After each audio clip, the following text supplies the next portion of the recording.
हा जो प्रॉब्लेम आहे वित्तीय शिस्तीचा हा मला दिसतो साधारण 40 आत्ताची 40 30 40 45 ह्या वयोगटातली जी नोकरदार वर्ग आहे किंवा उद्योजक वर्ग आहे त्यांच्यामध्ये हा मला प्रॉब्लेम जास्त दिसतो की आता त्यांना भेडसावायला लागले की आता पुढं काय, कारण वय सरत आलेलं असतं, रिटायरमेंट आलेली असती, पेन्शन नसते. इथं तो इश्यू यायला लागतो एक. आणि ह्याच्यामध्ये मोठा एक गेम असतो तो EMIचा. माझ्या 100 रुपये माझ्या जी आमदनी असते त्याच्यामधला 80 रुपये माझे EMIमध्ये जात असतात. घराचा असू दे, गाडीचा असू दे, वेगळा. आणि मग 20 रुपयामध्ये मी सगळं करायला लागतो. सो गुंतवणूक, बचत आणि जे तुम्ही 30% म्हणाला EMIचं 30% हे आता हे सांधायचं कसं आणि वित्तीय शिस्तीमध्ये कसं फिट होतं? खूप छान प्रश्न आहे. आपण 4 आधारस्तंभ आहेत ज्याला आम्ही म्हणतो 4 पिलर्स ऑफ फायनान्स आहेत. वन इज इन्कम, एक्सपेन्स, उत्पन्न, खर्च. करेक्ट. उत्पन्नातनं खर्च केलं की तुमचं होतात सेव्हिंग्स. बरोबर आहे. इन्कम मायनस उत्पन्नातनं खर्च केले की राहतात सेव्हिंग्स. करेक्ट. हो, म्हणजे हा एक फॉर्म्युला झाला. हो, हे काय, income minus expense is equal to saving. Correct. मी इथे सांगायचा प्रयत्न करतोय, इन्कम मायनस सेव्हिंग ठरवा, उरलेले खर्च करा. दृष्टिकोन बदलू शकतो, हा प्रयत्न करायचा. आणि दुसरे जे 2 आहेत ॲसेट्स आणि लायबिलिटीज. ॲसेट्समध्ये म्हणजे आपली मालमत्ता, स्थावर मालमत्ता असेल, आर्थिक मालमत्ता असेल, आणि लायबिलिटीज म्हणजे देणी, ऋण ज्याला आपण म्हणतो. तर देणी सगळी खराब असतील म्हणजे मी असं म्हणणार नाही की EMI सगळे खराब आहेत. जसं की हाऊसिंग लोन चांगले आहे, त्यातल्या त्यात कार लोन चांगले आहे, पण 2 प्रकारचे लोन ज्याला आपण EMI म्हणतो हे कीड आहेत. ते म्हणजे तुमचं पर्सनल लोन आणि क्रेडिट कार्ड. मला एखादी म्हणजे बँकांचे लोक हा रील काढणार आम्ही क्रेडिट कार्डचा मुद्दा काढला बोलतात बरोबर. कारण काय माहिती का सौमित्र, की माझा एक परिचयातली व्यक्ती आहे, त्यांना सुरुवातीला असं वाटलं की 5,000चं क्रेडिट कार्ड करू, मग थोडा अजून खर्च वाढला, चला अजून 10-20 दिवस आहे. मग त्यांनी काय केलं त्या बहादरने की त्याने एक मस्त चक्र चालू केलं. म्हणजे जेव्हा एक क्रेडिट कार्डचा पिरियड असेल तर हे मला माहीत नाही, पण हे असं करतात लोक की ह्याचं क्रेडिट कार्ड म्हणेपर्यंत दुसरं येतं, दुसरं की तिसरं, म्हणजे 30 दिवसामध्ये त्यांनी चक्र बसवलेली. आता ह्याच्यातला मुद्दा असा आहे की जो क्रेडिट कार्ड तुम्हाला देतो तो एका बँकेचा आहे दुसरा वरनं ला गेला तो चा घेऊन येईल क्रेडिट कार्ड. बरोबर. तर माझं वैयक्तिक म्हणणं आहे की तुम्हाला क्रेडिटला जायचं आहे का? कारण की तुमच्या गरजा इतक्या वास करून ठेवलेल्या आहेत, ते पहिले ओळखा की तुम्हाला, आणि मग ते सगळं बर्डन कोणावरती येणार. समजा देव न करो की नवरा बायको आहे, दोघांनाही पैसे खर्च करायची आवड आहे, दोघंही कमवत आहेत, पण जर गृहिणीला असं काही झालं तर खूप फरक पडू शकतो का? तर 100% नवऱ्याला फरक पडेल जर ती कमवती असती तर. बरोबर. आणि बायकोला तर डेफिनेटली गृहिणीला फरक पडेल जर नवराच कमवता असेल तर, कारण की सगळं ओझं हिच्यावर येणार आहे. करेक्ट. म्हणून माझी एक प्रत्येक कुटुंबाला रिक्वेस्ट अशी राहील की महिन्यातनं एकदा यायचं आणि बसायचं की अरे आपला किती खर्च झालेला आहे. आणि मुलांना पण एक सांगा की तुला बर्थडे गिफ्ट मिळाली ना, आधी त्यांना पिगी बँकमध्ये टाकायला सांगा आणि मग बँकेत डिपॉझिट करायचं. म्हणजे आणि एक आम्ही करून बघितलं बरं का फायनान्शियल डिसिप्लिनमध्ये. 2 अजून एक मी तुम्हाला युक्त्या देतो. प्लीज. मी पाकिट कॅरीच करत नाही. मी माझ्याकडे पाकिट कॅश कॅरीच करत नाही. आता मोबाईल झालेला आहे आणि मोबाईलमधनं मी एकाच अकाउंटला पैसे ठेवतो ज्याच्यात मला खर्च करायचे. मोमेंट म्हणजे उदाहरण द्यायचं झालं की मला महिन्याला समजा 20,000 रुपये खर्च करायचे आहेत, तर मी त्या अकाउंट मोबाईलमध्ये लिंक केलेलं आहे, 20,000च ठेवतो. मोमेंट 19,000 झाले, मला वरती रिंग जाते की बाबा आता तुम्हाला थांबणं गरजेचं आहे. मस्त आहे. हा एक किती छोटीशी म्हणजे बाकीचे तुमचे मग जे आहे तो ऑटोमॅटिकली सेव्हिंग होऊन जातं, पण अकाउंटमध्येच पैसे राहिले तर खर्च होण्याचे चान्सेस जास्त. बरं.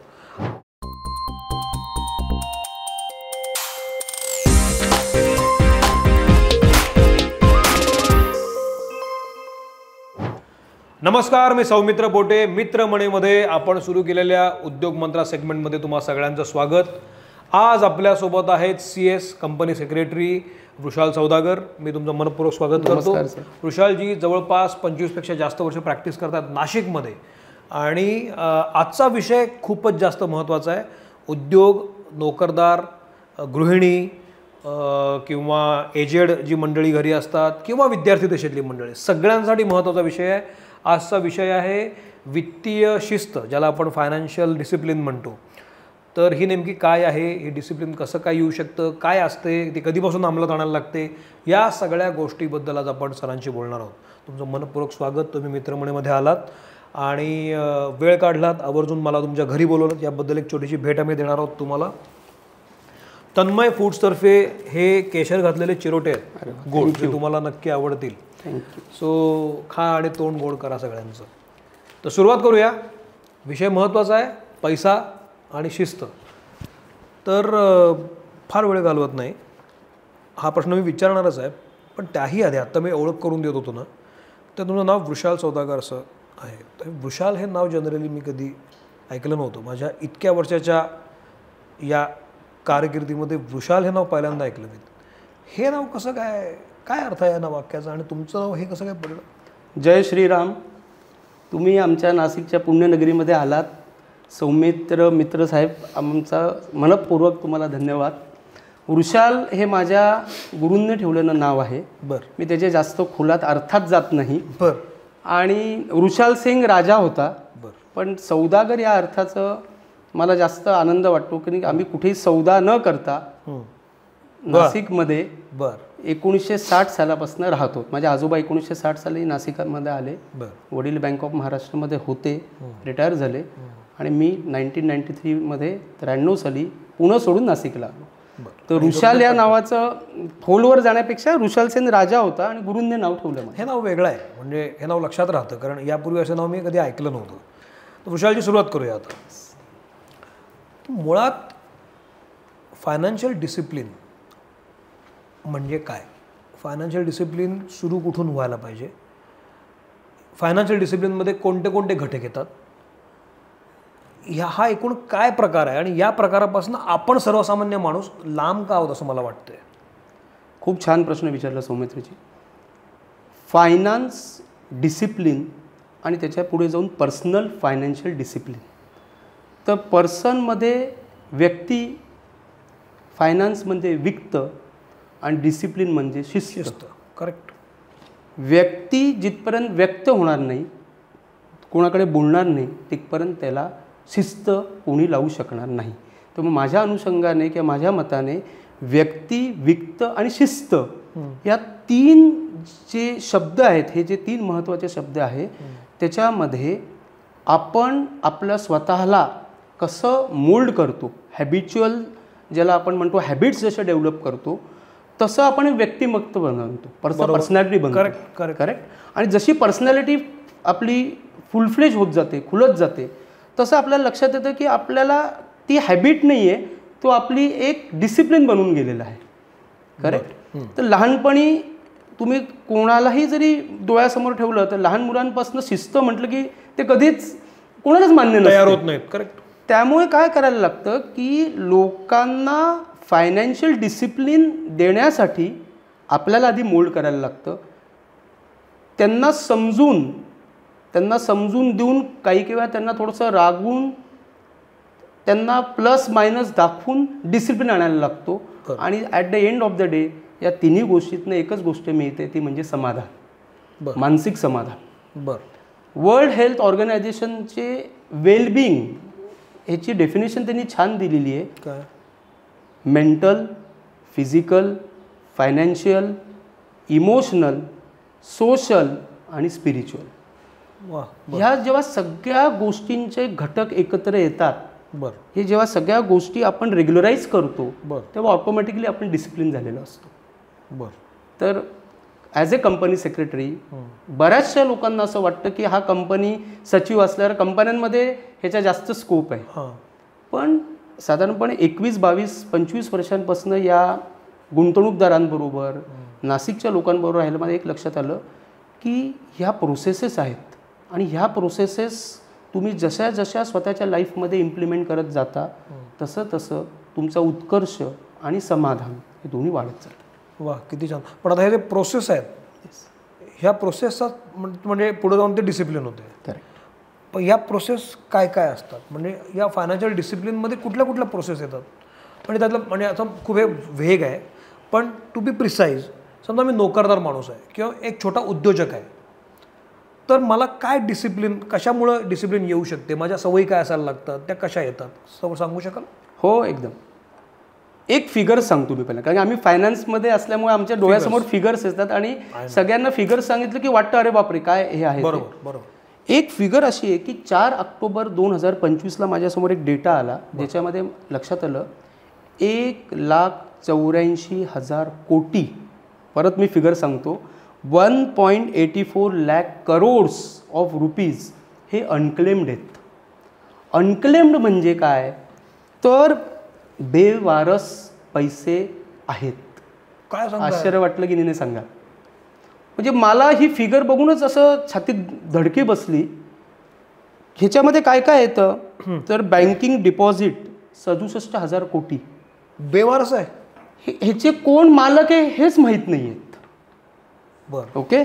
देन इन्शुरन्स प्रोसीड 13,000 कोटी, अनक्लेम्ड शेअर्स 84,000 कोटी, अनपेड डिव्हिडंड्स 9,000 कोटी आणि सगळ्यात शेवटचं म्युच्युअल फंड 3,000 कोटी. आता माझ्या डोळ्यासमोर एकच येतं सौमित्र, की जर आपण आयुष्यभर कष्ट करतो, बरोबर, तुम्ही कोणासाठी कष्ट करणार, मी कोणासाठी कष्ट करणार, तर कुटुंबासाठी, फॅमिलीसाठी. तर फॅमिलीमध्ये जे लोक आहेत बरोबर, त्यांनाच तुमचे काय पैसे आहेत हे जर माहीत नसतील तर तुमचं आयुष्य कशासाठी आहे हे प्रत्येकाने विचार करायचा आहे. आणि हाच मुद्दा धरून CS झाल्यानंतर सुद्धा आणि आजच्या घडीपर्यंत आम्ही एकच विचार करतो की कंपनी सेक्रेटरी म्हटलं की आम्हाला आमच्या करिक्युलममध्येच असतं की चेकलिस्ट, की एखादं कार्य करायचं. समजा आज आपले इथे शूट होणार असेल तर तुम्ही मला काय प्रश्न विचारणार, हे आपण असं केलं तर काय होईल, तसं केलं तर काय होईल, हे आमच्या रक्तात असतं.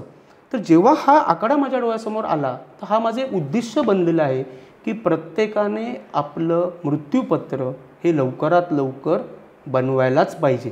मग मृत्यूपत्र म्हटलं की मला कायम लोक प्रश्न विचारतात, अहो सर मी एवढा म्हातारा आहे का, मी एवढा श्रीमंत आहे का, मला काय गरज आहे मृत्यूपत्राची. पण तुम्हाला सांगतो की कोविडनंतर परिस्थिती ट्रिमेंडस बदलली. हे तुम्हाला पण ऐकलं असेल की एवढे कार्डियक अरेस्ट येत आहेत, एवढे हार्ट अटॅक्स येत आहेत आणि लोकांना म्हणजे चालता बोलता मित्र कधी कोलॅप्स होतो आपल्याला समजत नाही. आणि माझ्या डोळ्यासमोर काय येते की महाराष्ट्राचे जे आपले सगळे सिटिझन्स आहेत त्यांना मराठीमधून म्हणजे मृत्यूपत्र म्हटलं की एक तर काय होतं, मनुष्य इमोशनल होतो, अरे बाबा मला काही होणार आहे का, ती मनातली भीती पहिले यांनी सगळ्यांनी काढायला पाहिजे. ऑनलाईन प्लॅटफॉर्म्स मृत्यूपत्राचे आहेत, पण काय होतं जर तुम्ही व्यक्त केलं नाही कोणासमोर की बाबा मला असं असं मृत्यूपत्र करायचं आहे, तर ही एक प्रोसेस आहे. आणि समजा मृत्यूपत्र जरी नाही बनवलं ना तरी तुमच्या घरातल्या गृहिणीला, आई असेल, बायको असेल, बहीण असेल, हिला तुम्ही काय करता आहात ह्याच्या एका पानाचा उतारा रेडी पाहिजे. तर खूप महत्त्वाचे मुद्दे सांगितले. माझ्या मनात खूप प्रश्न आलेत आता. पहिला मुद्दा, मृत्यूपत्राकडे मी येणार आहे. पहिला मुद्दा तुम्ही जे मला सांगितलं की बेवारस हे पडून आहेत, सेव्हिंग्स पडून आहेत किंवा इन्व्हेस्टमेंट्स पडून आहेत. सर्वसाधारणपणे जेव्हा मी खातं काढतो त्याच्यामध्ये पैसे भरायला लागतो तेव्हा त्याला नॉमिनी असतो, त्याला किंवा मी लॉकर ओपन केलं तर त्याला आणखी 4 नावं असतात. असं मी एकटाच आलो आणि एकटाच ओपन केलं असं होत नाही. मग हे असं का होतं आहे? आपल्या म्हणजे इंडियामध्ये तुम्हाला सांगायला हरकत नाही 3 महत्त्वाचे कायदे आहेत. एक म्हणजे बँकिंग रेग्युलेशन ॲक्ट, जे बँकिंग डिपॉझिट सगळं रेग्युलेट करतं.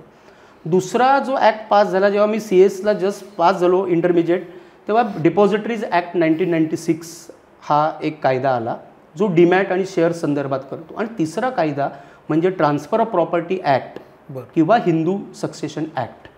ह्या तिन्ही ॲक्टचं क्रक्स किंवा सार असा आहे की नॉमिनेशन हा एक ट्रस्टी आहे, नॉमिनेशन फायनल नसतं धरलं जात.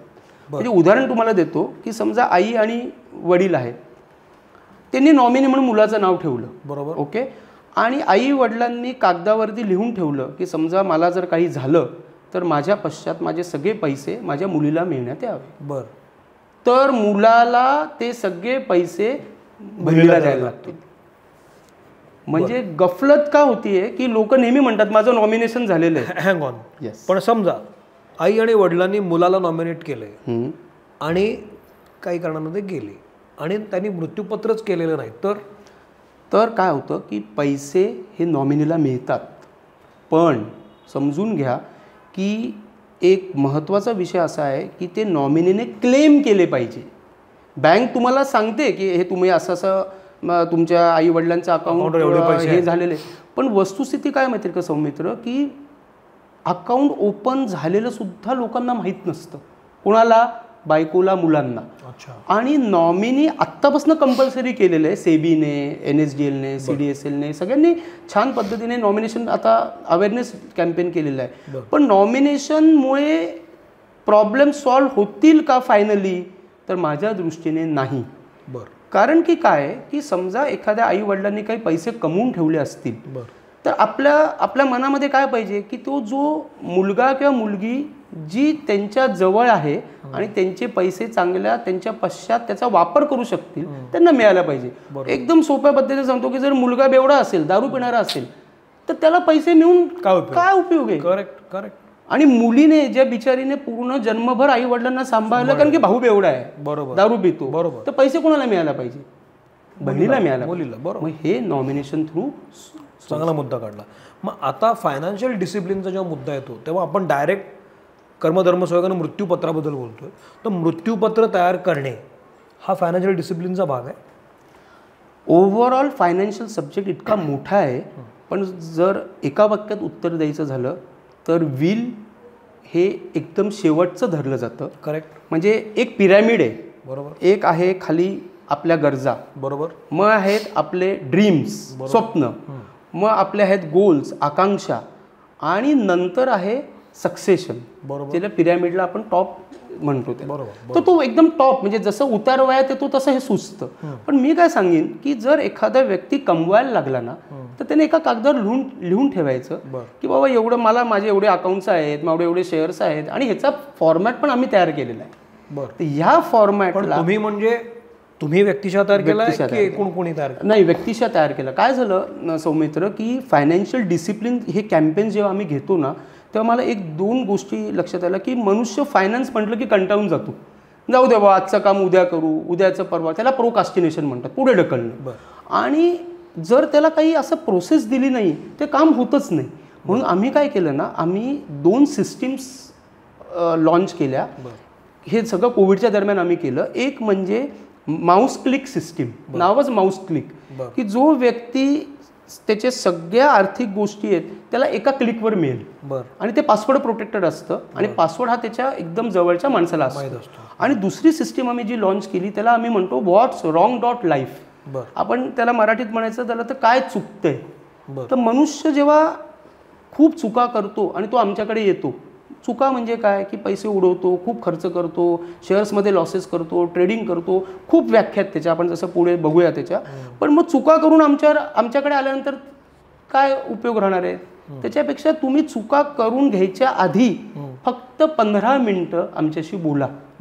आणि मनुष्याला बोलल्यानंतर 90% प्रॉब्लेम सॉल्व्ह होतात. बरोबर. बऱ्याचशा वेळा काय होतं की आपण बोलतच नाही. खरे आता ॲडोलसंट मुलं किंवा ज्यांचं वय साधारणपणे 18 ते 24 आहेत, ह्या मुलांमध्ये बिकॉज ऑफ मोबाईल्स एवढं इंटरनेट ट्रेडिंग वाढलेलं आहे. आणि माझ्या संपर्कातले असे पालक माझ्याकडे येतात की सर ह्याने एवढे लॉसेस केलेले आहेत, आता मी याला ओरडू पण शकत नाही, पण मुलगा डिप्रेशनमध्ये गेलेला आहे. सुरुवातीला त्याला 5,000 रुपयेच लॉस झालेला आहे, पण दुर्दैव असं ते 5,000 कमवायला त्याने आई वडिलांकडचे आणखी 4 लाख घातले, आणि असं करता लाखो रुपये जात आहेत.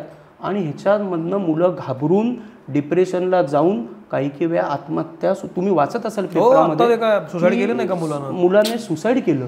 मग आता ही आपणच मोकळेपणाने सांगायला पाहिजे, बाबा रे तू ह्या गोष्टींचं, मी म्हणत नाही की मुलांनी मोबाईल बघू नये, मी म्हणत नाही की मुलांनी शेअर मार्केट शिकू नये, पण ह्याला एक प्रोसेस आहे. परत मी सांगतो, अतिशय महत्त्वाचा तुम्ही मुद्दा मांडला, ज्या मुद्द्याकडे मी आता येतो, तुम्ही बोललाच आहे. तर ही जी वित्तीय शिस्तीची सवय आहे ना, हा डिसिप्लिन वयाच्या कुठल्या टप्प्यावरून लागला पाहिजे आणि तो कसा लावायचा? खूप छान प्रश्न.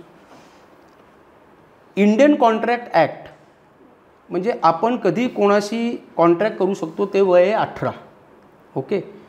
पण आता बरेच एज्युकेशन इन्स्टिट्यूट असे आहेत की जे मुलं 8वीत आहेत, म्हणजे साधारणपणे 8वीपासून ते 10वीपर्यंत मुलांना बेसिक बँक अकाउंट म्हणजे काय असतं, पैसे कसे कुठे डिपॉझिट करतात, अरे तुला बर्थडेला गिफ्ट मिळाली ना ती तू पिगी बँकमध्ये कशाला टाकतो, चल मी तुला बँकेत घेऊन जातो. हे जे छोट्या छोट्या हॅबिट्स आहेत ना हे 8वी ते 10वीपर्यंत डेव्हलप होऊ शकतात. 10वी ते 12वी म्हणजे तो जो एज आहे त्या फॅक्टर्समध्ये त्यांना फायनान्शियल लिटरसीची तोंड ओळख, शेअर्स म्हणजे काय असतात, म्युच्युअल फंड्स म्हणजे, आणि ह्याच्यामध्ये तुम्हाला सांगतो की SEBI, securities and exchange board of India, आणि NISM, national institute of securities market, या दोघांनी सुद्धा खूप छान कोर्सेस डिझाईन केलेले आहेत. तर आता ॲज ए कंपनी सेक्रेटरी जेव्हा आमच्या लक्षात यायला लागलं तर आम्ही ह्या दोन्ही कोर्सेसचं एक मराठी व्हर्जन तयार करतो. कारण माझा उद्देश काय आहे की महाराष्ट्रीयन लोकांपर्यंत पोहोचायचं, आणि हा प्रकार पर्टिक्युलरली नुसतं शहरांपुरतं रिस्ट्रिक्टेड नाही आहे, तर खेडेगावांपर्यंत आपल्याला पोहोचवायचं. तर मग ह्याच्यामध्ये 12वी झाल्यानंतर जेव्हा तो 18 वर्षाचा होऊन जातो तेव्हा त्याला स्वतःचं बँक अकाउंट एक वेगळं करणं, पॅन कार्ड काढणं, पॅन कार्ड काढल्याशिवाय तुम्ही कुठलेच बँक अकाउंट ओपन करू शकत नाही, आणि डीमॅट अकाउंट काढून घेणं ज्याच्यामध्ये तो आई वडिलांच्या देखरेखीखाली ह्या गोष्टी करू शकेल. काय होतं ना, मुलं वयात आलेली असतात आणि हा एक खूप ज्वलंत इश्यू येत चालणार आहे की मुलांना नॉलेज वाटतं की मी इंस्टाग्रामवरती पोस्ट केला, रील बघितलं, मी एक्सपर्ट झालो, आणि तो एक शेअर घेणार, एक म्युच्युअल फंड घेणार, पैसे मिळाले, अरे मला सगळंच येतं. करेक्ट. बाबांना पण वाटतं अरे वा आपला मुलगा खूप विद्वान झालेला आहे. तर मी तुम्हाला सांगतो 25 वर्षामध्ये मी अजूनही शिकतो. नाही ऑफकोर्स, कारण की, आणि एक आहे ही फील्ड इतकी मोठी ना सौमित्र, म्हणजे तुम्ही आता मुलांसाठी विचारलं तर मुलांसाठी पर्टिक्युलरली विद्यार्थी वर्ग आणि कॉमर्सचे विद्यार्थी ह्याच्यामध्ये त्यांना असं वाटतं CA, ICWA, CS, MBA हे कोर्सेस केलं की आपण एकदम म्हणजे आपल्याला नोकरी मिळू शकते की आपण चांगले पैसे कमवू शकतो. पण एक महत्त्वाचा जो पॉईंट आहे तो असा आहे की ह्यांचे रिझल्ट्स खूप टफ असतात. होय. म्हणजे चार्टर्ड अकाउंटंट जर तुम्ही म्हटलं 2 ते 5% रिझल्ट लागतो, CS म्हटलं तर 2 ते 5, तर तुम्ही मला सांगा की 95% कॉमर्सच्या विद्यार्थ्यांनी करायचं काय? मग ते काय, त्यांना काय वाटतं चला आपल्याला वेळ आहे, आई वडील आपल्याला म्हणतील अरे आता मी आणि खूप मुलं बिचारी डिप्रेशनमध्ये चाललेली आहेत. म्हणजे कंपनी सेक्रेटरी आमच्या प्रोफेशनमध्ये अशी बरीच मुलं आहे की इन्स्टिट्यूट खूप त्यांना प्रोत्साहन देते, मोटिवेशन देते, कॅम्प्स घेतोय आम्ही, पण तरीसुद्धा त्यांना तेवढं स्टँडर्डला जर पोहोचली नाही तर ते पास होत नाही. बरोबर. मग अशा मुलांसाठी मी तुम्हाला एक डेटा सांगतो जो फार महत्त्वाचा आहे. साधारणपणे 2030 पर्यंत 8 कोटी फॅमिलीज अशा असणार आहेत ज्यांचं उत्पन्न 10 लाखाच्या वरती असणार आहे. 10 लाख इयरली. हा म्हणजे that is a very good amount of amount. आणि साधारणपणे 2,40,000 प्रोफेशनल्स विद्यार्थ्यांची गरज भासणार आहे की जे हे पैसे चांगल्या रीतीने सांभाळू शकतील. भलेही ते CA नसतील, CS नसतील, पण त्यांना ॲटलिस्ट पैसे कसे हँडल करायचे हे माहीत असेल, हे असे. आणि ह्याच्या पलीकडे जाऊन लोकांचे नाही, आपल्या आई वडिलांचे, आपल्या भावाचे जरी पैसे ते चांगल्या पद्धतीने खूप झालं तरी सांभाळू शकले तरी खूप झालं. तर ह्या अनुषंगाने आजच्या घडीला बिगेस्ट प्रॉब्लेम असा आहे की 5 महिन्यांमध्ये आपण पैसे कमवावे, श्रीमंत बनावं, इंस्टाग्राम रील्स बघून खूप पैसे मिळू शकतात, मोबाईल प्लॅटफॉर्म, या सगळ्या गोष्टींना मुलांनी थोडंसं अंग काढून प्रोफेशनल माणसाबरोबर संपर्कात येऊन हे कोर्सेस करायला पाहिजे. पण हे झालं कॉमर्सच्या मुलांचं. अशी अनेक मुलं आहेत की ज्यांना जे कॉमर्स साईडचं नाही आहेत पण ज्यांना उद्योग करायचा असेल किंवा ज्यांना नोकरीच करायची असेल, चांगली नोकरी करायची असेल, परदेशात जाऊन नोकरी करायची असेल, तर अशा वेळेला फायनान्शियल डिसिप्लिन कसा ठेवायला पाहिजे? तुम्ही एक मुद्दा म्हटलात की बँक अकाउंटची ओळख व्हायला पाहिजे किंवा हळूहळू त्यांची तोंड ओळख करून दिली पाहिजे, डीमॅट अकाउंट काढून दिलं पाहिजे, हे झालं इन्फ्रास्ट्रक्चर रेडी करून दिलं तुम्ही. पण डिसिप्लिन येण्यासाठी काय गोष्टी असायला पाहिजे? साधारणपणे एक माझी जर्नी शेअर करतो मी तुम्हाला, प्लीज, जेणेकरून थोडंसं एक मोटिवेशन जर मिळालं तर मला आनंद वाटतो. अगदी. माझ्या वडिलांकडनं मला एक देण आली की मी सकाळी 4:30ला उठतो आणि रात्री 9:30ला झोपतो. मग तुम्ही मला विचार कराल की सर हे सगळ्यांना शक्य होणार नाही, मी ॲग्री करतो. पण किती वाजता उठायचं आणि किती वाजता झोपायचा हा प्रश्न नाही आहे, पण एखादी गोष्ट आपल्या माइंडमध्ये ठरवणं, त्याला आपण म्हणतो अफर्मेशन, ही कुठल्याही गोष्टीची पहिली सुरुवात आहे. तर एखादा व्यक्ती जो नॉन कॉमर्सचा आहे किंवा जो आपण म्हटलो की जे मेडिकलचे स्टुडंट्स आहेत किंवा जे इंजिनिअरिंगचे स्टुडंट्स आहेत, ह्या मुलांनी हळूहळू आपलं वाचन वाढवून कसं आपलं ज्ञान इम्प्लिमेंट करता येईल हे पहिले समजून घ्यायला पाहिजे. हे आमच्या लक्षात आल्यानंतर मी अगदी ठामपणे सांगतो की दिवाळीनंतर फक्त 6 महिन्याचा कोर्स आम्ही देणार आहोत, जो कुठलाही व्यक्ती मराठीतनं आम्ही सांगणार आहोत त्यांना, आणि त्याच्यावरती कुठलीही फीज आम्ही घेणार नाही आहोत की तू ह्या फक्त 6 महिन्यामध्ये ज्या गोष्टी तू केल्या की तू फायनान्शियली डिसिप्लिन, फायनान्शियल हँडलिंग आणि फायनान्शियल लिटरेट झाला, हे ठामपणे फ्री ऑफ कॉस्ट आहे. It will be free of. पण याच्यामध्ये मला फक्त मुद्दे सांगा ना, काय मुद्दे येतात त्याच्यामध्ये? मुद्दे असे असतात की साधारणपणे 4 मुद्दे सांगितले. 4 मुद्दे सांगतो. आत्ता मी ग्रॅज्युएट झालो. ग्रॅज्युएट झाल्यानंतर आई वडील ग्रॅज्युएशनपर्यंत पैसे भरतात, पहिला मुद्दा. पोस्ट ग्रॅज्युएशनचे आई वडील भरतात किंवा तो एज्युकेशन लोन घेतो. Correct correct correct. नंतर मुलगी असेल मुलगा असेल त्याचं लग्न आणि त्याची सेटलमेंट. या सगळ्या घडामोडीमध्ये तुम्ही जे सांगितलं ते 4च गोष्टी महत्त्वाच्या आहेत. 1 इज फायनान्शियल कॅल्क्युलेटर. बरं. फायनान्शियल कॅल्क्युलेटर म्हणजे आजची किंमत उद्या किती होणार आहे, आणि उद्या ही गोष्ट आपण जी करणार आहोत ती आज केली तर त्याचा आपल्या आयुष्यावर काय फरक पडणार आहे. बरं. ह्याला म्हणतात टाईम व्हॅल्यू ऑफ मनी. वा. बरं. ओके.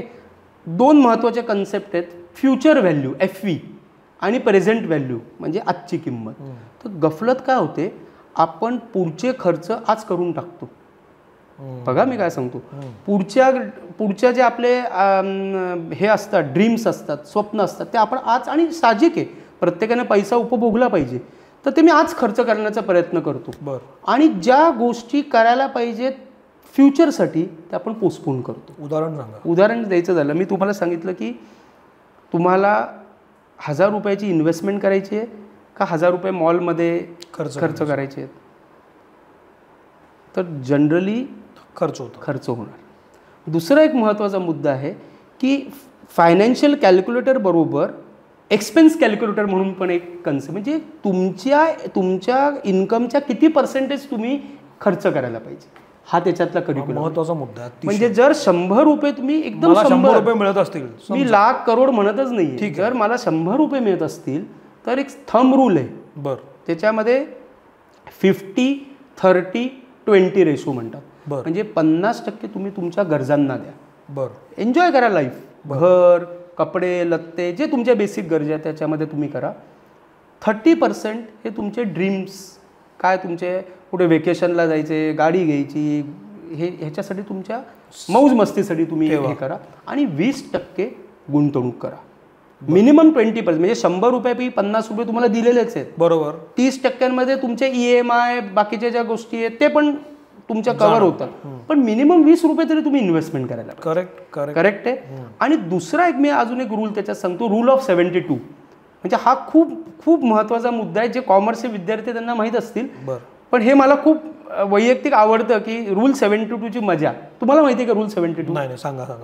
रूल 72 म्हणजे असा आहे की 72ला टक्केवारीने जर डिव्हाइड केलं, म्हणजे आपल्या समजा असं धरलं की 72ला 24%ने मला वार्षिक 24% मिळतात, तर माझे 3 वर्षामध्ये पैसे डबल होणार. जर 72ला 20%ने डिवाइड केलं तर माझे त्या प्रपोर्शनमध्ये पैसे डबल होणार. तर आपण एक नेहमी एम ठेवला पाहिजे की खर्च करण्यापेक्षा इन्व्हेस्टमेंट वाढवायला पाहिजे. कारण की काय की इन्व्हेस्टमेंट हळूहळू वाढल्यामुळे एक महत्त्वाचा आहे चक्रीवाढ पद्धत किंवा कंपाऊंडिंग इफेक्ट. करेक्ट. तर 100 रुपयाच्या पुढच्या वर्षी 105 होतील, त्याच्या पुढच्या वरती 105 वरती तुम्हाला व्याज मिळणार. करेक्ट. मग असं करता करता जर तुम्ही रेग्युलर इन्व्हेस्टमेंट SIP थ्रू ठेवली किंवा कुठल्याही मोडमध्ये ठेवली तर तो एक करिक्युलमचा भाग राहणार आहे. तिसरा राहील की घर घ्यायचं म्हणजे विकत घ्यायचं का भाड्याने घ्यायचं. बरोबर. हा एक त्याच्यामध्ये कळीचा मुद्दा. हा कळीचा मुद्दा, म्हणजे हे सगळं करिक्युलम मध्ये आणणार आहे आम्ही. चौथा मुद्दा की आत्ता गाडी घ्यायची का ओला आणि ह्याच्यामधनं जायचं.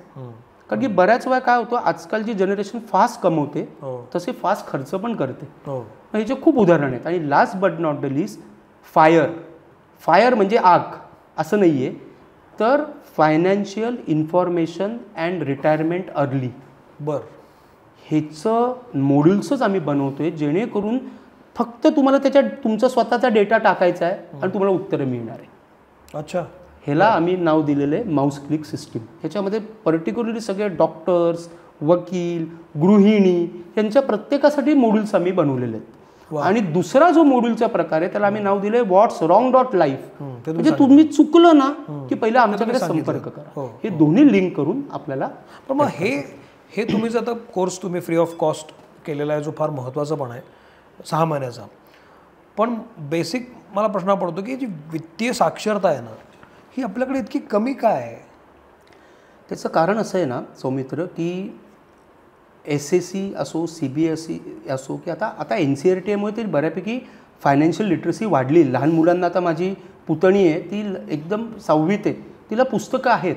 पण जे बिचारे SSC बोर्डाचे मुलं आहेत ना त्यांना हे काहीच माहीत नाही. त्यांना फक्त इतिहास आणि फक्त अभ्यास करायचा, टक्केवारी मिळवायची, ग्रेड मिळवायचे, झालं मी पहिला आलो, आई बाबा वा वा वा वा वा छान केलं बाबा तू पहिला आला. पण जे ॲक्च्युअल ज्ञान आहे की ज्याला आपण फील्डवर्क म्हणतो, बँकेत जाणं, म्युच्युअल फंड ऑफिसमध्ये जाणं किंवा शेअर मार्केट एखादी जो ब्रोकर आहे त्याच्या ऑफिसमध्ये घेऊन जाणं, शेअर मार्केट कसं ट्रेडिंग चालतं हे सगळं त्यांना बघू द्या आधी, मग ते तुम्हाला प्रश्न विचारतील. आणि जेवढे प्रश्न विचारतील म्हणजे मलाही एक सांगायला आवडेल की मी तुमच्याशी बोलतोय ना मलाही शिकायला मिळतं. म्हणजे जेवढा व्यक्ती शिकतो आणि तो व्यक्ती दुसऱ्याला शिकवतो तेवढं त्याचं नॉलेज. याच्यामुळे तुम्ही आता बोललात नाही गृहिणींचा खूप महत्त्वाचा फॅक्टर आहे. कारण ती माऊली घरी असते आणि सगळं घर तिच्यावर असतं.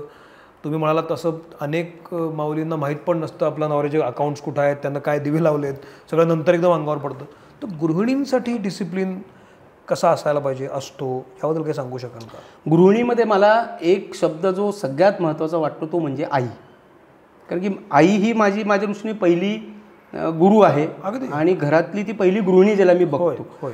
आई ह्या शब्दाचं महत्त्व आहे आवश्यक इच्छा. वा चांगला कॉइन केला शब्द, आवश्यक इच्छा. आता गृहिणी संदर्भात काय होतं बघ, हेच करायचं, मी सांगणार नाही पैसे कुठे खर्च झाले, मी सांगणार नाही हे काय केलं, तुझ्याकडे एवढंच पैसे तू हे कर. म्हणजे काय होतं थोडं कुठे ना कुठेतरी मेल डॉमिनेशन आपल्या लेट्स ॲक्सेप्ट इट की जो कमवता व्यक्ती आहे तो डॉमिनेट करण्याचा प्रयत्न करतो की बाबा मी माझं बघतो, तुला एवढे पैसे दिले त्याच्यातनं खर्च कर, झालं मी माझं. आता हे खूप वाईट आहे. त्याचं कारण काय आहे की जर घरची गृहिणी किंवा आई किंवा बहीण हिला जर काही माहीत नसेल की पैसे किती कमवत आहेत, कुठे खर्च होत आहेत, त्याचा कसं नीट वापर होतोय का नाही होतोय. कारण की तुम्हाला मी सांगतो की माझ्या क्षेत्रामध्ये असे बरेच केसेस झाले की जिथे बायकोला वाटतं हा बिचारा कमवतोय, नवरा बायकोला सांगतोय की मी माझी इन्व्हेस्टमेंट करतोय, पण त्याला लाखो काय करोडो रुपयाचे फ्रॉड झालेले आहेत. अरे बापरे. आणि बायकोला माहीतच नाही आहे की नवऱ्याला फ्रॉड म्हणजे एवढे लॉसेस झाले आणि नवरा सांगू शकत नाही की म्हणजे तिला काही होईल या भीतीने नवरा तिला सांगू शकत नाही. मग ह्या अनुषंगाने मी एकच सांगेन की बायकांनी किंवा गृहिणींनी डिजिटल लिटरसी म्हणजे थोडे मोबाईल हँडलिंग, डीमॅट हँडलिंग, त्याचबरोबर म्युच्युअल फंडचे किती रिटर्न्स आहेत आणि सगळ्यात महत्त्वाचं प्रत्येक गृहिणीने एकच काम करणं गरजेचं आहे ते म्हणजे मेडिक्लेम आणि इन्शुरन्स. आपल्या फॅमिलीला मेडिक्लेम आणि इन्शुरन्स हे जर नसेल तर मी फॅमिली कोलॅप्स होताना बघितलेल्या आहेत. आज सगळीकडे रील्स चाललेले आहेत, SIP करा, एवढा टक्के मिळेल, एवढा टक्के रिटर्न. तुम्ही टक्क्याच्या मागे नका जाऊ पहिले. कारण की काय होतं सौमित्र, मी माझ्या कुटुंबात बघितलं आहे, माझ्या बाबांची एन्जिओप्लास्टी झाली तेव्हा बाबांचा 5 लाखाचा मेडिक्लेम होता. आता मोदीजींनी एक खरंच चांगली योजना आणली आहे की ज्यांचं वय 70 त्यांना 5 लाखाचा ऑलरेडी एक मेडिक्लेम दिलेला आहे, त्यांनी प्रोटेक्ट केलेला आहे. पण काय होतं की आजकाल 5 आणि 10 लाखामध्ये काही होतच नाही. मग काय होतं, जे आता डिजिटल मीडियामध्ये विथ ड्यू रिस्पेक्ट त्यांचा जे अवेअरनेस चाललेले आहेत त्याच्यामध्ये फक्त टक्केवारी वाढवा, एवढे रिटर्न मिळवा, या सगळ्या जे बंबाडिंगपेक्षा मी एकच सांगेन की प्रत्येक गृहिणीने पहिलं एक काम करायचं की बाबा आपल्या फॅमिलीला इन्शुरन्स बरोबर आहे का एक तज्ज्ञांकडनं चेक करा. एका तज्ज्ञांकडनं नाही, मी तज्ज्ञांकडनं तुम्ही क्रॉस कन्फर्म करा आणि मेडिक्लेम काढलेला आहे की नाही. ह्या 2 गोष्टी केल्या ना तरी तिचं बऱ्याचशा त्रास पुढचे कमी होऊ शकतात. बरं, तुमच्या केस स्टडीज काहीतरी सांगा ना. तुम्ही आत्ता बोलता बोललात की अनेक अशी उदाहरणं बघितलीत तुम्ही की गृहिणीला माहीत नसेल तर कुटुंब देशोधडीला लागतं. तुम्ही आता 20-25 वर्ष प्रॅक्टिस करताय, तुम्ही अनेक केसेस बघितल्या असतील, अनेकांना तुम्ही उभं केलं असेल. तर अशा काही केस स्टडीज, एखादी उद्योजकाची केस स्टडी की त्याला फायनान्शियल डिसिप्लिन कशी नव्हती आणि कशी आली, एखादा नोकरदाराची केस स्टडी की कशी आली, सांगू शकाल 1-2-3? कोणाला आमचं जे सेक्टर आहे त्याच्यामध्ये 3 महत्त्वाच्या गोष्टी आम्हाला बघायला लागतात. एक म्हणजे क्लायंट फर्स्ट अप्रोच, जे आपला इंटरेस्ट पहिला ठेवण्यापेक्षा क्लायंटचा काय जो इंटरेस्ट आहे त्याला पहिलं महत्त्व द्यायला लागतं. दुसरं महत्त्वाचं गोष्ट म्हणजे गोपनीयता, कॉन्फिडेन्शियल ऑफ इन्फॉर्मेशन. बरोबर. आणि तिसरी की कोणालाही असं पॉईंट करण्यापेक्षा मी एक उदाहरण देतो की बिझनेसमॅन असेल किंवा कोणी जो उद्योजक असेल, याला ना बऱ्याच प्रकारचे सोर्सेस ऑफ इन्कम असतात. बऱ्याच प्रकारचे सोर्सेस. मला तुम्ही नाव सांगू नका, चालेल, पण मला केस पाहिजे की त्याशिवाय मला कळणार नाही काय झालं. साधारणपणे असं धरा की सॅलरी नोकरदार वर्गाला काय मिळतो, पगार मिळतो. बरोबर आहे.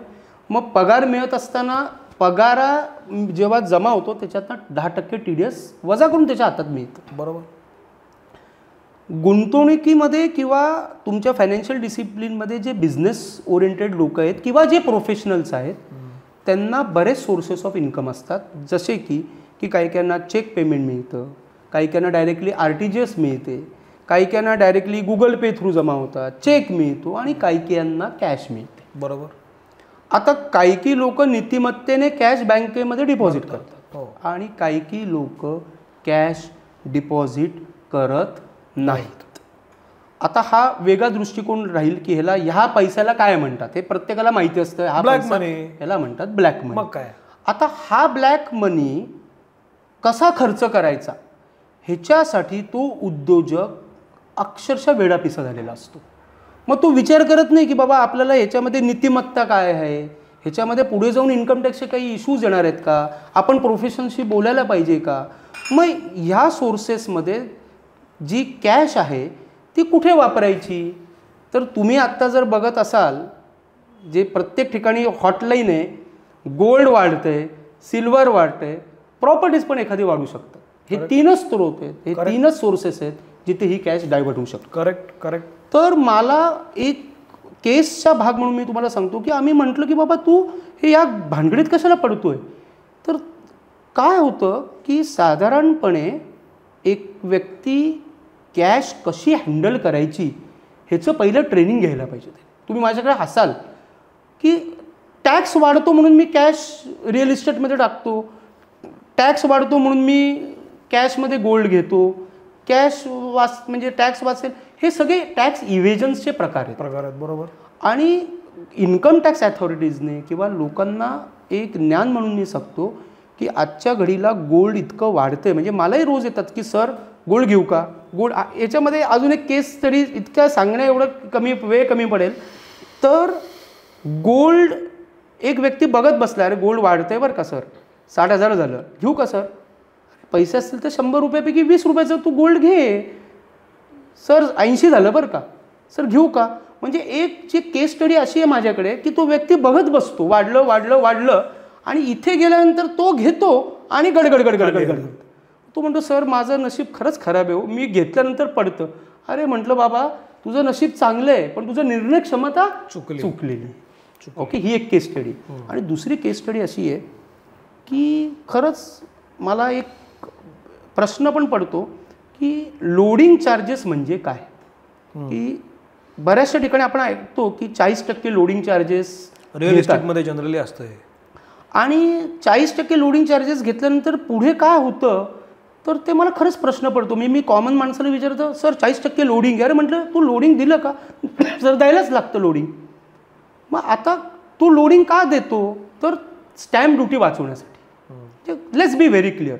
आणि मग हे जे ट्रान्झॅक्शन जे मला ॲज अ कंपनी सेक्रेटरी तुम्ही विचार कराल तर एक टेंडन्सी झालेली आहे आणि ह्याला आम्ही रिप्रेझेंटेशन पण देऊ इच्छितो की बाबा गव्हर्नमेंट व्हॅल्युएशनपेक्षा वरती आणि मार्केट व्हॅल्युएशनपेक्षा खूप कमी असे खूप असंख्य व्यवहार झालेले आहेत आणि होत आहेत. तर ह्याचं मला एक खरंच आश्चर्य वाटतं की आता एवढं छान गव्हर्नमेंट आपलं महाराष्ट्रामध्ये आहे तर इथे एक लक्ष घालण्याची मला गरज वाटते जेणेकरून की गव्हर्नमेंट व्हॅल्युएशन आणि मार्केट व्हॅल्युएशनची जी तफावत आहे आणि नुसतं भासवलं जातं की बाबा स्टॅम्प ड्युटी तुमची वाचेल. आता मला सांगा सौमित्र की 7% स्टॅम्प ड्युटी वाचेल ही जी गाजराची पुंगी दाखवली जाते त्याच्या अगेन्स्ट जर तो नोकरदार वर्ग असेल तो 40% पैसे कुठनं आणणार. मग तो बिचारा काय करतो, अनसिक्युअर्ड लोन्स घेतो, देणी इकडनं लोन घे इकडनं लोन घे, त्याच्यावर जास्त इंटरेस्ट भर आणि मग तो परत त्या EMIच्या ट्रॅपमध्ये अडकून जातो.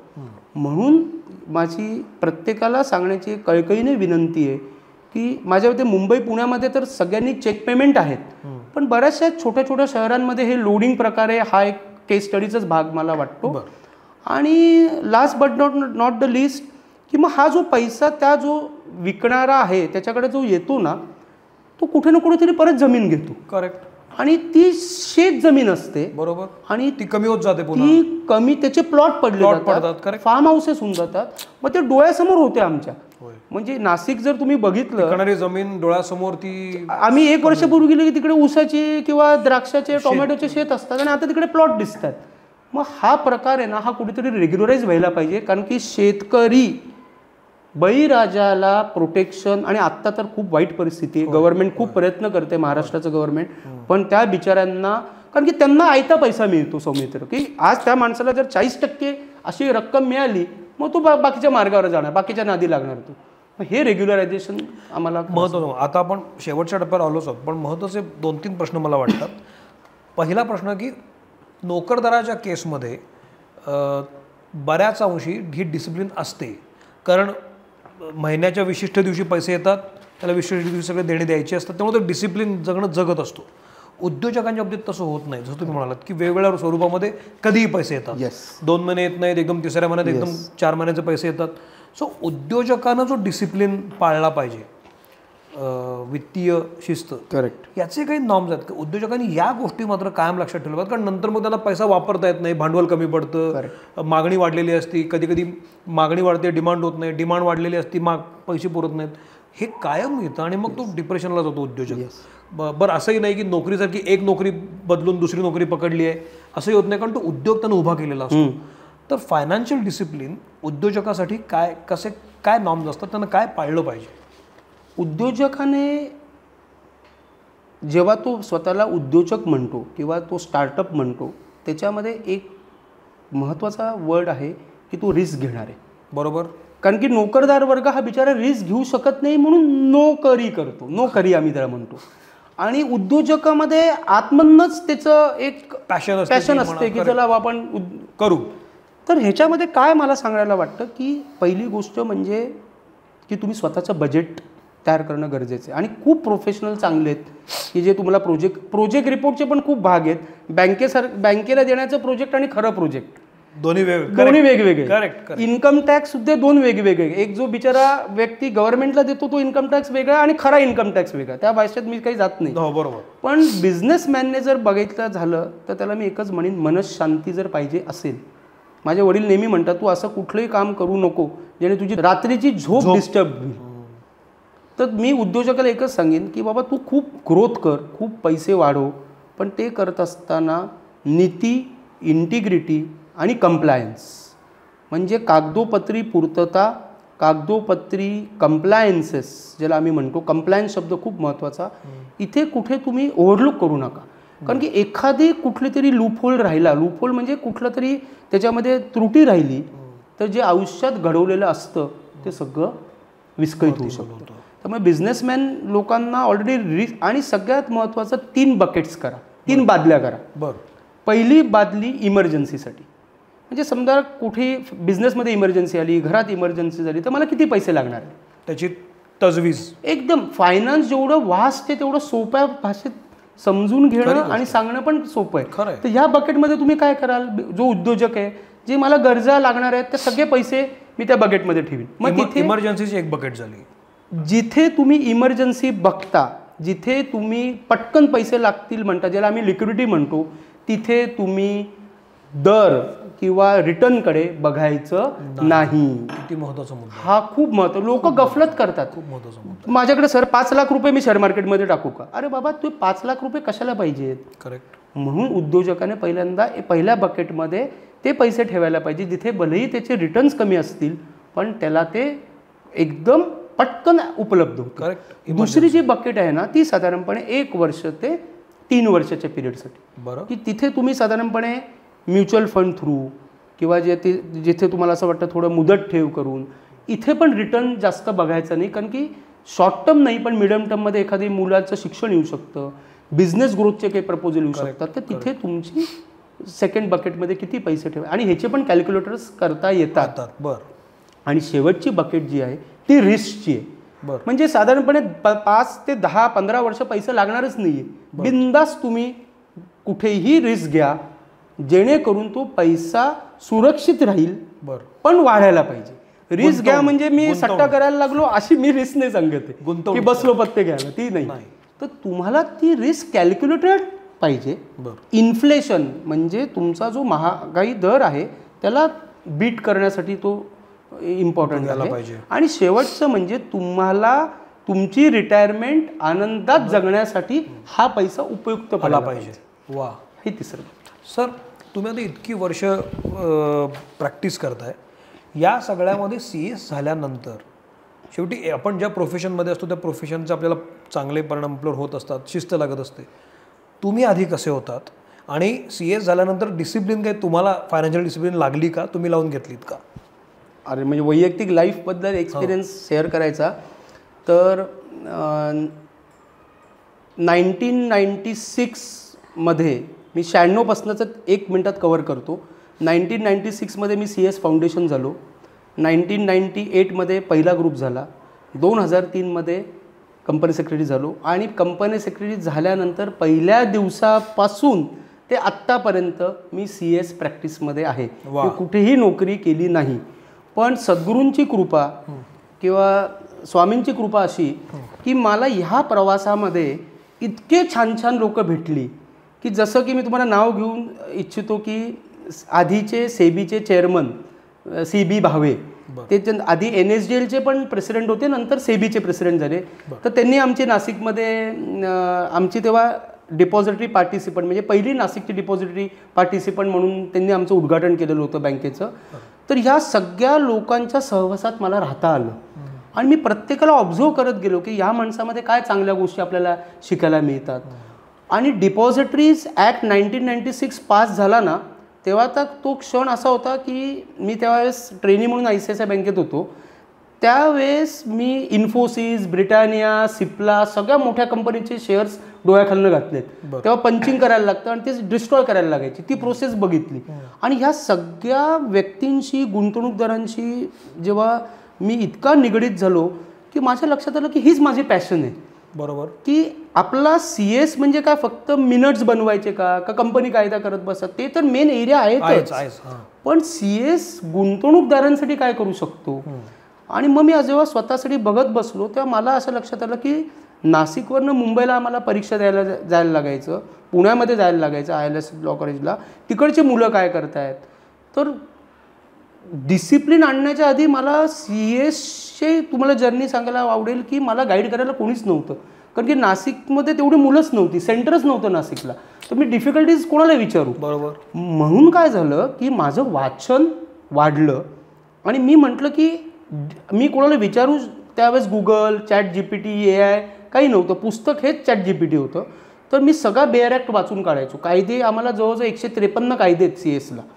तर जेव्हा सगळे कायदे स्वतः वाचले, अडचण असली तर नाशिकचे जे काही टॉप वकील आहेत त्यांना भेटलो. तर लोकांना भेटल्यामुळे एक लक्षात आलं की कंपनी सेक्रेटरी हा एक दुवा आहे, एक असं व्यक्तिमत्व आहे की तो सोसायटीला पण देऊ शकतो काही चांगल्या पद्धतीने आणि लोकांना गाईड करण्यासाठी ॲबिलिटी पण डेव्हलप स्वतःची करून त्यांना कुठे मिसडायरेक्ट होणार नाही ना, कुठे ते खड्ड्यात पडणार नाही ना, ही पॅशन बनून जाऊ शकते. म्हणून माझी हॉबी सुरुवातीला स्टॉक मार्केट होती. जेव्हा मी CSच्या प्रॅक्टिसला आलो सौमित्र तेव्हा 2500 सेन्सेक्स होता. आज सेन्सेक्स आहे 80-85 हजार. मग मध्ये 98 साली IT स्कॅम झाला, केतन पारेखचा झाला. 2008 मध्ये लेमन क्रायसिस झाले. 2014 मध्ये मोदीजी आले, मध्ये इलेक्शन झाली. म्हणजे प्रत्येक घडामोडीला स्टॉक मार्केट पडलं, हे पडलं.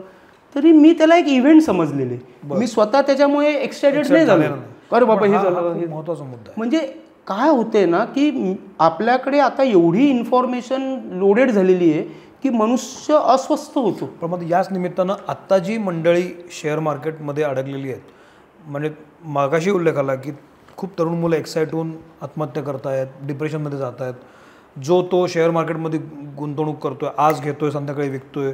शेअर मार्केट साक्षरतेचे क्लास निघालेले आहेत. या सगळ्याकडं डिसिप्लिन म्हणून तुम्ही कसं पाहता when it's come to share market गुंतवणूक? मी एक मोटिवेशन फॅक्टर पहिले सांगतो की मला माझ्या 25 वर्षामध्ये कधीही बोर वाटलं नाही. कारण की मी रोज जेव्हा मी स्क्रीन बघतो, CNBC बघतो, तेव्हा रोज नवीन कंपनी येते, रोज नवीन स्टॉक शेअर्स वाढत आहेत, पडत आहेत. म्हणजे हे चक्र मी जन्माच्या आधीपासून चाललं, जरी म्हणजे 1980 पासून सेन्सेक्स चालू झाला. पण तुमच्या प्रश्नाचं उत्तर द्यायचं झालं तर डिसिप्लिन करताना नॉलेज महत्त्वाचं. आणि नॉलेज घेताना सेबी सिक्युरिटीज अँड एक्सचेंज बोर्डने एक वाक्य दिलेलं आहे की फक्त 1% गुंतवणूकदारांना प्रॉफिट फ्युचर अँड ऑप्शनमध्ये होतो. तरीसुद्धा मला खरंच समजत नाही की हे सगळे लोक त्या 1% येण्यासाठी का धडपड करतायत. की जेणेकरून बाबा एक शॉर्ट टर्म कोर्स केला, मी आलो मार्केट एक्सपर्ट, चला शेअर मार्केटमध्ये एवढा कोर्स कर. मी तुम्हाला सांगतो सौमित्र, असा कुठलाही कोर्स आत्तापर्यंत माझ्या आयुष्यामध्ये आलेला नाही जो स्टॉक मार्केटमधनं पैसे तुम्हाला कमवून उदरनिर्वाह करू शकेल. त्याच्यासाठी तुम्हाला स्वतःचं नॉलेज अपडेशन करणं गरजेचं. अदरवाईज मला एकच प्रश्नाचं अजून उत्तर द्यायला तुम्हाला विचारतो, मग ह्यांना कोर्सेस विकायची गरज पडली असती का? बरोबर. तू स्वतः शेअर मार्केटमध्ये ट्रेडिंग करून पैसे मिळवणं, कशाला कोर्सेस कशाला करतो? करेक्ट. मग कोर्स आणि नॉलेज गिव्हिंग हे खूप फरक वेगळ्या गोष्टी आहेत. आणि जर तू एखाद्या नॉलेजसाठी जे मुलं जात आहेत ना, त्यांनी नॉलेज करा, पण त्याच्या आधी मॉक करा. म्हणजे मी 100 रुपये समजा इन्फोसिसमध्ये टाकले आणि आज डीमॅटमध्ये 1 शेअर्स पण घेता येतो. म्हणजे तुम्हाला एकदम 100 घ्यायची गरज नाही. पण फ्युचर अँड ऑप्शनमध्ये काय आहे की तुम्ही 20 रुपये द्यायचा आणि त्याच्या अगेन 100 रुपयाचे क्रेडिटवरती ट्रेडिंग करतात. तुम्ही स्पेक्युलेशन. बरोबर. तुम्ही जसे सुरुवातीपासून जर डिसिप्लिन लागली तर तुम्हाला तुमचं आयुष्य चांगलं होऊ शकतं. आणि आत्ता भारतातली म्हणा किंवा महाराष्ट्रातली परिस्थिती अशी आहे ना की तुम्ही जेव्हा वार्धक्याकडे येतं, म्हणजे तुम्ही रिटायरमेंटला येतं आणि त्याच्यानंतर तुम्हाला लक्षात येतं की आपली इन्व्हेस्टमेंट काय आहे, लायबिलिटी काय आहे, माझ्याकडे किती पैसे आहेत, मागे मंडळी कोण आहेत. ही जी एजेड मंडळी आहेत सगळी, ज्येष्ठ मंडळी, सिनियर सिटिझन्स, त्यांच्याकडं पैसे खूप असतात पण ते खर्च कसे करायचे कळत नाहीत. बऱ्याचदा त्याच्या बिल पण नसतं आणि त्यांना फसवणुकीचं प्रमाण पण खूप वाढलेलं आहे. बँकांमध्ये अकाउंट्स त्यांची खूप असतात. CS म्हणून तुम्हाला अनुभव काय आहे? कंपनी सेक्रेटरीच्या अनुषंगाने सांगायचं झालं तर सिनियर सिटिझनचे खूप गहन प्रश्न आहेत. पहिला प्रश्न असा आहे की त्या लोकांना खरंच आत्ताचे जे डिजिटलाइज प्रॉडक्ट्स आहेत ना हे समजत नाही. म्हणजे असे बरेचसे सिनियर सिटिझन घाबरतात की बाबा KYC करायचं, आधार लिंक म्हणजे काय. आणि आजच मला सकाळी फोन आला, एक ते कमांडर आहेत नेव्हीमध्ये, त्यांनी मला फोन केला की त्यांच्या मिसेसचं मेडिक्लेम कसं मिळवायचं. तर मला सारखे इन्शुरन्स कंपन्याच्या पायऱ्या चढायला लागतात, खूप दमलो मी. म्हणजे लक्षात घ्या की सिनियर सिटिझन लोकांना सहानुभूतीची गरज आहे. म्हणून आता आमचा रोल काय राहतो की नवीन जनरेशन आणि सिनियर सिटिझनची एक मेळावा घेणं, जेणे काय होईल ह्या मुलांना एक नीतिमत्ता, ह्यांचा एक्सपिरियन्समुळे ह्यांना गायडन्स मिळेल आणि ह्यांचे डिजिटलायझेशनचं ह्यांना नॉलेज मिळेल. करेक्ट. म्हणजे ह्या दोघांना. आणि न्यूक्लिअर फॅमिलीज झाल्यामुळे काय झालेलं आहे ना सौमित्र की ज्येष्ठ नागरिकांकडे लक्षच दिलं जात नाहीये. नातवंडांना आजोबाच नाही आणि आजोबांना नातवंड नाहीये. हा जो ही जी दरी आहे ना ही आपल्याला कुठे ना कुठेतरी फायनान्शियल डिसिप्लिन म्हणण्यापेक्षा हा आपल्या सोसायटीची एक त्रुटी झालेली आहे, ती कुठे ना कुठेतरी मला भरून काढायची. तर आता शेवटचा प्रश्न विचारतो की आपण सगळं वेगवेगळ्या वयोगटाशी बोललो, पण एकूण तरुणाईला, गृहिणींना, सिनियर सिटिझन्सना, उद्योजकांना, नोकरदारांना, या सगळ्यांना एक तुम्ही CS म्हणून फायनान्शियल डिसिप्लिनबद्दल एक काय महत्त्वाचा छोटासा मोलाचा सल्ला द्याल? एका वाक्यामध्ये जर सांगायचं झालं तर लाभ आणि लोभमध्ये एकच रेष आहे, ती रेष ओळखा. वा. लाभ आणि लोभमध्ये एकच रेष आहे, ती ओळखा. कोणीही एका दिवसात करोडपती बनू शकत नाही, एका दिवसात रोडपती नक्की बनता येतं. प्रत्येकाने ठरवायचं किती पैसे. डिसिप्लिन म्हणजे 25 वर्षाच्या ह्याच्यामध्ये डिसिप्लिन मी नव्हतो. माझ्या आईवडिलांकडनं मला डिसिप्लिन आला. मी माझ्या मुलाला डिसिप्लिन द्यायचा प्रयत्न करतो. डिसिप्लिन म्हणजे कुठेतरी रिस्ट्रिक्शन नाही म्हणणार, म्हणजे गफलत कुठेही कोणाची व्हायला नको की सर नेमकं डिसिप्लिन म्हणजे शिस्त, सगळं उभं राहत, असं नाही म्हणत आहे मी. पण तुम्ही जे काय काटेकोरपणा, म्युटिकसी, इंटिग्रिटी या सगळ्या गोष्टींमध्ये गुंतवणूकदार असेल, सिनियर सिटीजन असतील, मुलं असतील, गृहिणी असतील, यांनी फक्त बघायचं की आपला लाभ आणि लोभमध्ये आपला कुठेतरी आत्मसन्मान, आपल्याला कुठेतरी स्ट्रेस येत नाही ना, आपली कुठेतरी मेंटल पीस अफेक्ट होत नाही आहे ना. आणि या सगळ्या गोष्टी तुम्ही कशाला करता, तर पीस ऑफ माइंड. करेक्ट. जर तुमची शांतता, आनंद डिस्टर्ब होत असेल तर तुमचं कुठेतरी चुकतंय. आणि तुमचं जर कुठेतरी चुकत असेल तर आमच्याशी बोला, संपर्क साधा. जर तुमची परमिशन असेल सौमित्रात माझा नंबर पण देतो, आणि त्याने काय होईल की त्या लोकांना ऍटलिस्ट तुम्ही बोला आणि त्यातून तुम्हाला समजेल की काही चुकतंय का. आपल्याकडे काउन्सिलर्स आहेत, आपल्याकडे सायकॅट्रिस्ट ठेवलेले आहेत. कारण की बऱ्याच वेळा स्टॉक मार्केटमध्ये लॉस झाल्यामुळे त्याला मेंटल स्ट्रेस येतो. एखाद्या मुलाला CA, CS, ICW नाही झाला, त्याला मेंटल स्ट्रेस येतो. त्याने प्रॉपर काउन्सिलरची मदत घ्यायलाच पाहिजे. त्याला काही हे प्रॉब्लेम नाही आहे. मला हा मुद्दा फार महत्त्वाचा वाटतो. वृषालजींशी बोलून अनेक मुद्दे तुम्हाला क्लिअर झाले असतील. आणि सगळ्यात महत्त्वाचं, डिस्क्रिप्शन बॉक्समध्ये किंवा आता हा व्हिडिओ चालू असताना सुद्धा वृषालजींचे कॉन्टॅक्ट डिटेल्स आपण देणार आहोत, जे स्क्रीनवर पण येतील, शिवाय डिस्क्रिप्शन बॉक्समध्ये पण येतील. तुम्ही स्वतः तुम्हाला यांची मतं पटली असतील किंवा माणूस अगदी रिलायबल वाटला असेल तर तुम्ही यांच्याशी थेट संपर्क साधू शकता. मोठा अनुभव आहे त्यांना आणि त्यांचा सल्ला घेऊ शकता. आणि एकच मिनटं, हा एक उपक्रम आम्ही चालू केलेला आहे. एक छोटंसं शेत ज्याच्यामध्ये आपल्याला जेवढं खाता येईल तेवढे चांगल्या गोष्टी लावल्या.